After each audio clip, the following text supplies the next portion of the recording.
देखिए, मैं आप लोगों को हर्षवर्धन के बारे में बताने जा रहा था। उसकी जो थॉट प्रोसेस है, उसके जो ब्रेन फंक्शनिंग है, उसमें उसके जो चाइल्डहुड के समय से उसकी मतलब लिविंगहुड, उसकी लाइफ में जो बोलते हैं ना कि ये ब्रेन डेवलपमेंट उसका कैसे हुआ, थॉट प्रोसेस कैसे बनी है।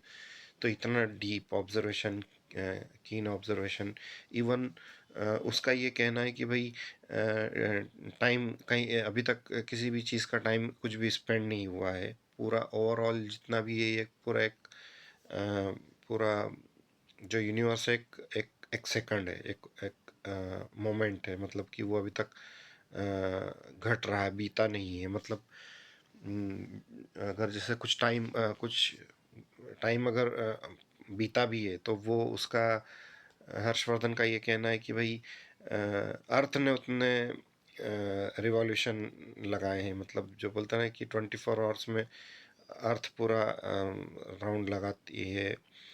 तो वो मैथमेटिक्स के हिसाब से वो काउंटिंग कर रहा है। मतलब पास्ट, कुछ भी पास्ट नहीं हुआ, मतलब टाइम स्पेंड नहीं हुआ है। सिर्फ वो नंबर्स बढ़ गए हैं अर्थ के रिवॉल्यूशन के। उसका ये विज़न है। खैर, ये तो एक बताने की बात है, लेकिन मैं आपको जो थॉट प्रोसेस बता रहा हूँ कि वो उसका ये कहना है कि अलग अलग सब्जेक्ट्स नहीं होना चाहिए पढ़ने के लिए। सिर्फ एक ही सब्जेक्ट होना चाहिए। उसको कहते हैं कि एटॉमिक साइंस। तो क्योंकि हर चीज़ एटम से मिलके बनी हुई है, उसका ये लॉजिक है। उसका ये कहना है कि एटॉमिक साइंस, एटम साइंस अगर पढ़ा रहे हैं तो फिर वो हर हर हर सब्जेक्ट वहीं पर एटम पे जाकर रुक जाता है। तो उसका ये कहना है कि किसी भी सब्जेक्ट को बाइफरकेट नहीं करना चाहिए या पार्ट में नहीं करना चाहिए।